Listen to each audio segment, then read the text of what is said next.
আমাদের এই ওয়েবসাইটটি আপনার দোকানে বা আপনার প্রতিষ্ঠানে কিভাবে কাজে লাগাবেন সেটা দেখাচ্ছি। আপনি প্রথমে হচ্ছে অ্যাকাউন্ট খুলনে ক্লিক করে এখান থেকে ডিজিটাল সেবা কেন্দ্র যেটি এটি সিলেক্ট করে নেবেন।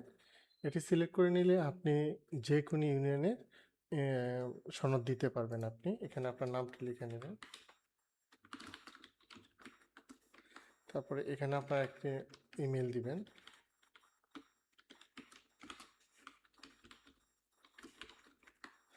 পাসওয়ার্ড রিকভারি সহ অন্যান্য সকল কাজ এখানে লাগবে। আপনি এখানে একটা পাসওয়ার্ড দিয়ে দিবেন, অবশ্যই 8 ডিজিটের বেশি হতে হবে পাসওয়ার্ডটি। তারপরে এখানে আপনার মোবাইল নাম্বারটি দিয়ে দিবেন।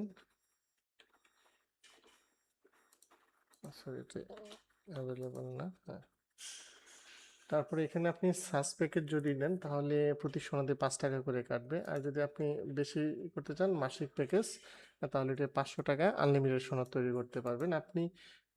প্রথমে সার্চ প্যাকেজ দিয়েও চেষ্টা করতে পারেন। সার্চ প্যাকেজ দিলেও এই মুহূর্তে আপনাদের ব্যালেন্সে 99 টাকা দেওয়া থাকবে। এরপর হচ্ছে আপনার যে প্রতিষ্ঠান আছে আপনার প্রতিষ্ঠানের নামটি লিখুন।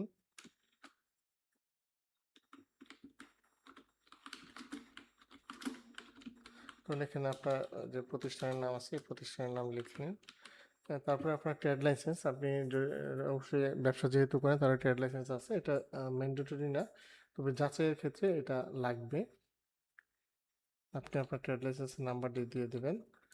তারপরে ব্যবসায়িক ঠিকানা, আপনার যে ডিজিটাল সেবা কেন্দ্রটা আছে এটার যে ঠিকানাটা এই ঠিকানাটা আপনি এখানে দিয়ে দেবেন। তারপরে আপনার একটা প্রোফাইলের আপনার ছবি দিয়ে দেবেন, আপনি নিজের একটা ছবি দিয়ে দেবেন।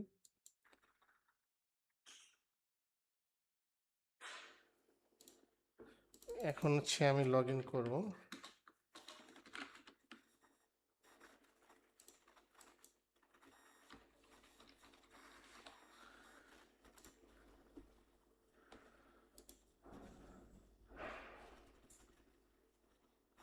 তো লগ ইন হয়ে গেছে। এই মুহূর্তে আমার 99 টাকা ব্যালেন্স আছে, যদি আমার আরও ব্যালেন্সের প্রয়োজন পড়ে তাহলে আমি এখান থেকে আরও ব্যালেন্স নিতে পারবো। এখান থেকে হচ্ছে আমি যদি রিচার্জে যাই, রিচার্জে ক্লিক করলে এখান থেকে আমি ব্যালেন্স রিচার্জ করতে পারবো। একই সাথে আমার যদি প্যাকেজটা মাইগ্রেশনের প্রয়োজন পড়ে, ধরেন আমার এই মুহূর্তে আমি মান্থলি প্যাকেজ চাচ্ছি তাহলে আমি মান্থলি প্যাকেজ এখান থেকে সিলেক্ট করতে পারবো। সিলেক্ট করে পরিবর্তন করণে ক্লিক করলেই এটা মান্থলি প্যাকেজে রূপান্তর হয়ে যাবে। তখন এখানে মাসিক 500 টাকা দেখাবে। আচ্ছা, আর যদি আপনি এই মুহূর্তে রিচার্জ করতে চান সর্বনিম্ন 20 টাকা রিচার্জ করতে পারবেন। যেহেতু প্রথমে আমার ব্যালেন্স দেওয়া আছে তাহলে আমি এই মুহূর্তে আর রিচার্জ করব না। আমি এখন হচ্ছে একটা সনদ জেনারেট করে দেখাবো। এখন নাগরিকে গিয়ে হচ্ছে আমি প্রথমে একটা নাগরিক আবেদন করে নাগরিকের তালিকা তৈরি মানে নাগরিক তৈরি করে নিব। এটা এনআইডিটা আমার এই মুহূর্তে ডিজেবল আছে। আমরা হচ্ছে এখানে প্রতিষ্ঠান পরিবার প্রধান থাকুক, এটা সমস্যা নেই, এটা হ্যাঁ বা না যেটা না দিলে আরও সিলেকশন অপশন আসবে, তাহলে হাই থাকুক। এখন এখান থেকে এনআইডি থেকে আপনি এনআইডি নাম্বার দিয়ে দিবেন। তারপরে হচ্ছে পরিচয়পত্র থেকে সনদ, জন্ম সনদ থেকে জন্ম সনদ দিয়ে দেবেন। যখন আপনি এটা দিবেন, দেওয়ার সাথে সাথে এখানে দেখাবে যদি অলরেডি থেকে থাকে তাহলে এটার যে ইউআইডি ইউনিক আইডিটা আছে ইউনিক আইডিটা দেখাবে। তো আমরা যদি এটা দিই, দেখাচ্ছে না। আচ্ছা, আমি হচ্ছে তার নাম দিলাম, আমার যে নাম আছে নাম, তারপর হচ্ছে পিতা বা স্বামী যেটা দরকার পড়বে, তারপরে স্বামীর নাম বা পিতার নাম, যেটা এখানে আছে পিতার নাম, তারপর হচ্ছে ধরুন মাতার নাম, তার জন্ম তারিখ। এটা অনেক সনদে করা হয়, ডিসপ্লে করা হয়, সুতরাং এটা লাগবে। তারপর হচ্ছে মোবাইল নাম্বার, এই মোবাইল নাম্বারটা সবসময় ভ্যালিড মোবাইল নাম্বার দেওয়ার চেষ্টা করবেন। ইমেল নাম্বার যদি থাকে তাহলে দিবেন, নাহলে জরুরি না। আর এখানে যে ছবিটা আছে এই ছবিটা যদি আপনি দেন তাহলে তার সকল সনদে এই ছবিটা দেখাবে, আর যদি না দেন তাহলে সনদে ছবিটা দেখাবে না।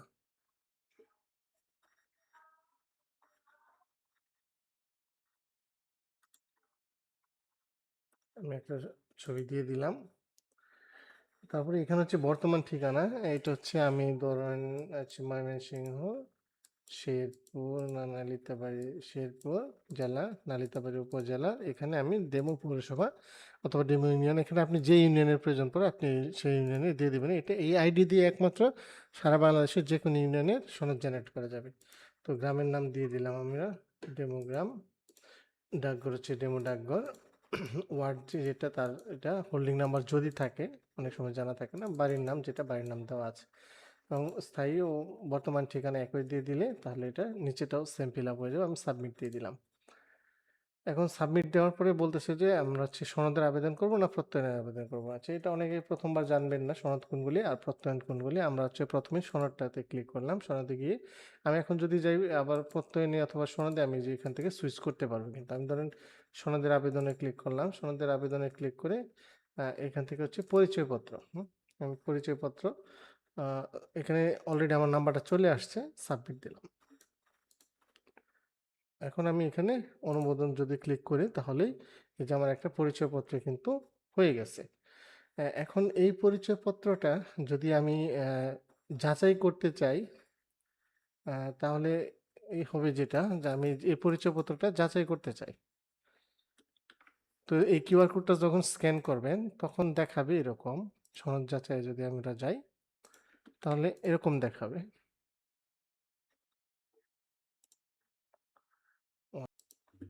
57 48 00 0 31 লিখলাম।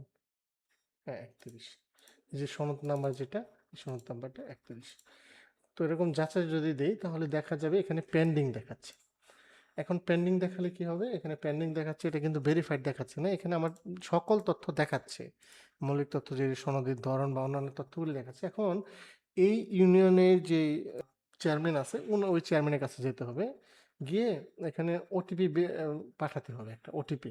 তো ওটিপিটা যদি পাঠায়, এখানে যে ওই ইউনিয়ন পরিষদের চেয়ারম্যান আছে, চেয়ারম্যানের মোবাইল নাম্বারটা দেওয়া আছে। আমি চেয়ারম্যানের মোবাইল নাম্বারটা দিলাম। তো চেয়ারম্যানের মোবাইল নাম্বারটা দিলাম এবং এখানে মেইল অ্যাড্রেসটা দেওয়া আছে। এখন চেয়ারম্যানের মেইল অ্যাড্রেসটা আমি সাপোজ জানি। তো এটা ইউনিয়নের উদ্যোক্তার কাছেও থাকে। আবার হচ্ছে এই অ্যাপ্রুভালটা ইউনিয়নের চেয়ারম্যান তার যে পার্সোনাল আইডি আছে, তার পার্সোনাল আইডি দিয়ে লগ ইন করেও এটা অ্যাপ্রুভাল দিতে পারবে। অথবা হচ্ছে আপনি যদি বলেন যে না আমি ওটিপি নিব, চেয়ারম্যানের কাছে এখন ওটিপি যদি দেন তাহলে ওই চেয়ারম্যানের কাছে এরকম একটা ওটিপি যাবে। আমি দেখাচ্ছি। এই যে এরকম একটা মেইল গেছে, হচ্ছে চেয়ারম্যানের যে মেইলটা আছে এরকম একটা মেইল গেছে।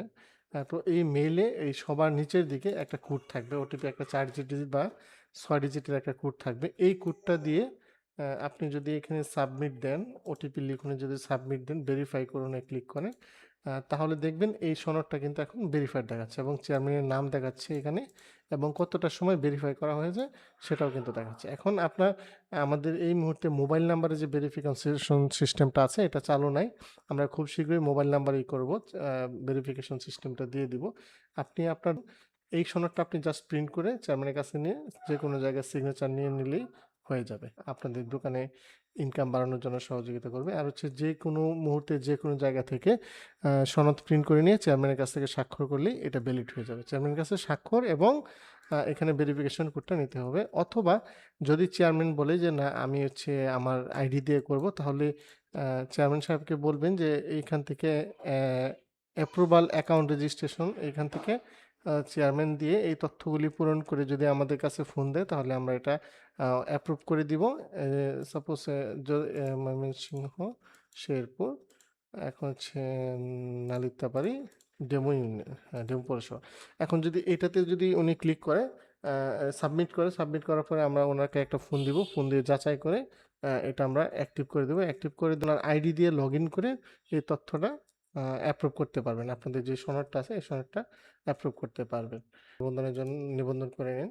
বেশি নিবন্ধন করে নিলে এটা আপনাদের ব্যবহার করতে পারবেন ফুল ফিচার সহ। আপাতত এটাতে নিবন্ধন করলে আপনাদের ব্যালেন্স দেওয়া থাকবে। এখান থেকে দেখেন 5 টাকা কেটে গেছে, 94 টাকা আছে। এবং এখন যদি আরেকটা সনদ তৈরি করতে চান, এই ব্যক্তির আরেকটা সনদ তৈরি করতে চান, তাহলে হচ্ছে আপনি প্রথমে নাগরিকে যাবেন, নাগরিক তালিকাতে যাবেন। নাগরিক তালিকা থেকে এখানে একটা ইউনিক আইডি আছে, ইউনিক আইডিটা কপি করবেন।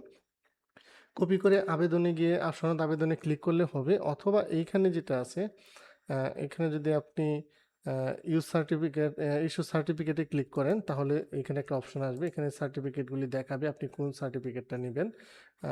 এই সার্টিফিকেটটা এখানে ক্লিক করে যে অবিবাহিত সনদ লাগবে, অবিবাহিত সনদ বাংলা, এখানে যদি ইস্যু সার্টিফিকেট দেন, তাহলে ইস্যু সার্টিফিকেট দেওয়ার সাথে সাথে এখানে ওনার সকল তথ্য চলে আসছে এবং এটা অবিবাহিত সনদ এখানে চলে আসছে। আপনি যদি এটা অনুমোদন দেন তাহলে এটা আগের মতোই যে দেখেন তৈরি হয়ে গেছে। আশা করি যে এই আমাদের সিস্টেমটি আপনার ব্যবসার সমৃদ্ধির জন্য কাজে লাগবে। ধন্যবাদ সবাইকে।